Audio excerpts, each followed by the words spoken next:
Muy buenas tardes para todos. Estamos en este encuentro con ustedes tratando de abrir un tema, que lo vamos a abrir en distintos encuentros, tratando de responder una pregunta clave en el mundo de la gestión de proyectos, y es precisamente ¿por qué fracasan los proyectos?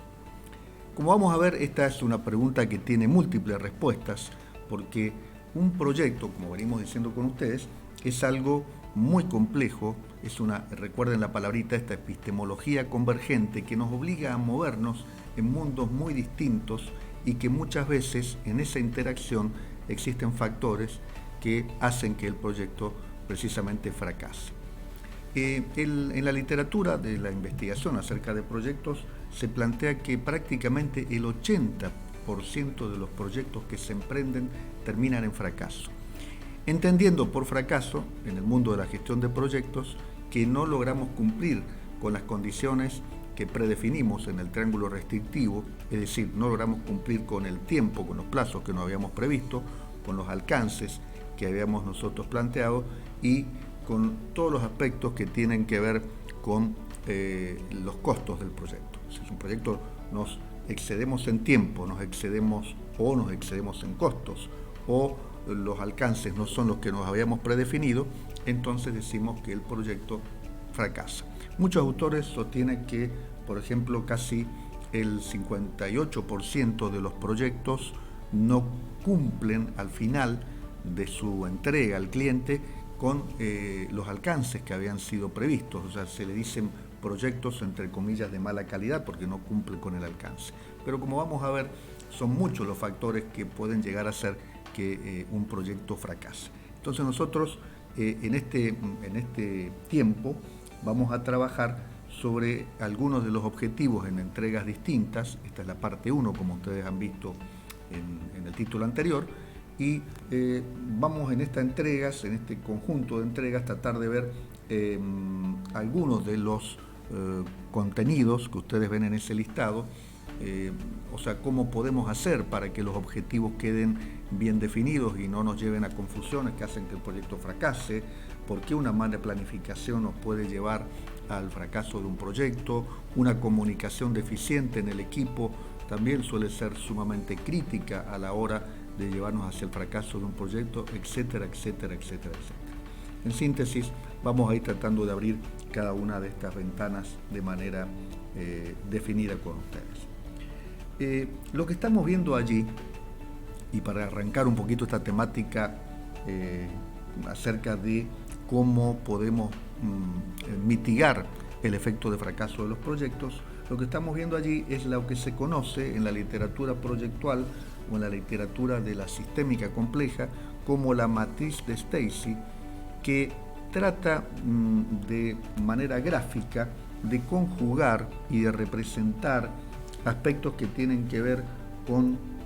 las incertidumbres que a veces tenemos en relación a la solución de un proyecto, acá representada en el eje de abscisas como tecnología, o también respecto a las incertidumbres que tenemos en los requerimientos, en los acuerdos acerca de los requerimientos en relación a la solución de un proyecto. Entonces imagínense por un lado un grupo de personas, eje vertical, que se tiene que poner de acuerdo para hacer los requerimientos acerca de un proyecto, y muchas veces el acuerdo está cercano, o sea, todos estamos de acuerdo, close to agreement, como están ahí abajo, o muchas veces hay grandes desacuerdos y no se logra definir con claridad, con precisión o con un nivel de acuerdo aceptable, mejor dicho, cuál es el requerimiento que queremos hacer para definir ese proyecto. Y con la tecnología ocurre algo similar. Muchas veces está clara la tecnología que nos permite resolver el proyecto y lo que va a ser la solución del proyecto, y muchas otras veces, ya en el extremo de las abscisas hacia la derecha, la incertidumbre puede ser grande. Entonces, la matriz de Stacy es una matriz muy utilizada justamente para definir cuál es el nivel de complejidad que tiene el proyecto, y lo que es interesante, vamos a ver luego, es que ese nivel de complejidad está relacionado con las herramientas que nosotros vamos a utilizar para resolver el proyecto. Fíjense que en ese semicírculo que dice simple en la parte que está más cercana al origen de este eje de abscisas, es donde transitan la mayor parte de los proyectos que nosotros vamos a resolver en nuestra vida cotidiana, o por lo menos una gran parte, pero a medida que los desacuerdos en los requerimientos de los proyectos o las tecnologías van aumentando, ya entramos en zonas donde los proyectos se comienzan a complicar, porque si no hay acuerdos en relación a la definición de los objetivos o cuáles van a ser los objetivos y la planificación y una serie de cosas con relación al proyecto, y tampoco sobre la tecnología, la complejidad del proyecto se hace mayor.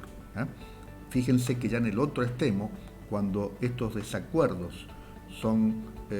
grandes, cuando ya estamos en un gran nivel de desacuerdo acerca de qué queremos del proyecto, por un lado, y un gran nivel de desacuerdo en función de la solución y de la tecnología que nos puede ayudar a resolver ese proyecto, y ya la cosa se complica y entramos en lo que se denomina la zona de la anarquía, que es lo que todo project manager debe tratar de evitar a toda costa, porque allí ya sabemos que nuestro proyecto va a fracasar.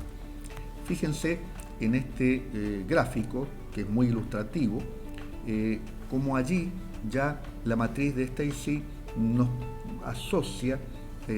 a esto que estamos hablando de la complejidad, la asocia a el tipo de metodología proyectual por la cual nosotros debiéramos optar. Entonces, en este gráfico nosotros vemos que cuando existen acuerdos básicos, es decir, cuando estamos en la zona que habíamos llamado la zona de los proyectos simples, allí estamos en la zona donde la mayor parte de la literatura metodológica de la vida proyectual se despliega, es decir, tenemos muchas herramientas para elegir metodologías, para elegir acerca de cómo resolver este proyecto. La mayor parte, por ejemplo, de los proyectos predictivos, los proyectos que en sus inicios recomendaban casi todas las escuelas metodológicas, PMI, Price, etcétera, etcétera, etcétera, trabajan sobre ese círculo donde los acuerdos en requerimientos y en tecnologías están bastante establecidos. Pero fíjense que a medida que nosotros entramos en la zona de los desacuerdos, allí ya tenemos que recurrir a otro tipo de metodología que se denominan las metodologías ágiles, y que ustedes van a ver que las empresas muy innovadoras, no solo en software, sino innovadoras en tecnología, utilizan con todo lo que esto implica, porque es más sencillo rápidamente adaptarse al cambio que respecto al predictivo, donde ya las secuencias son más rígidas y cambiar en medio de un proyecto esa secuencia complica muchísimo las cosas. Y por supuesto, en la zona extremo de la derecha arriba, prácticamente es la zona que tenemos que evitar, porque allí nosotros corremos el riesgo de que nuestros proyectos fracasen. Como tips para ir cerrando este tema, entonces, tendríamos que recordar que cuando decimos que el 80% de los proyectos fracasan, lo que estamos queriendo remarcar que hacer proyectos, realizar un proyecto, es algo bastante complejo. No debiéramos tomarlo a la ligera. Mucha gente dice, sí, tengo un proyecto, tengo una idea, y los ingenieros muchas veces nos tentamos muchísimo en que cuando tenemos la idea ya nos queremos poner manos a la obra, y en esto, cuando ya la escala pasa a ser mayor de costos y tiempo que tenemos que involucrar en el proyecto, tenemos que ser más cuidadosos y siempre recordar, ojo, que el 80% de los proyectos fracasan, lo que quiere decir que evidentemente no es una tarea fácil. El otro punto que nosotros tenemos que señalar es que hay que tratar de comprender la complejidad que tiene nuestro proyecto para, como vimos recién a través de la matriz de Stacy, elegir la metodología que es más adecuada, que nos lleve al éxito del proyecto. Y por último, algo que también tenemos que resaltar siempre, y yo siempre lo resalto porque es algo que muchas veces nos resulta aburrido, nos consume tiempo, no nos gusta, es el tema de planificar. Planificar es algo sumamente importante a la hora de poder definir con un cierto nivel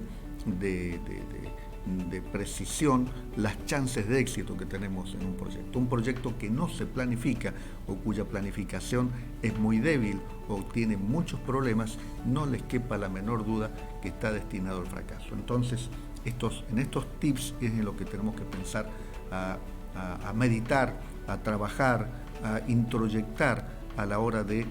trabajar justamente sobre un proyecto.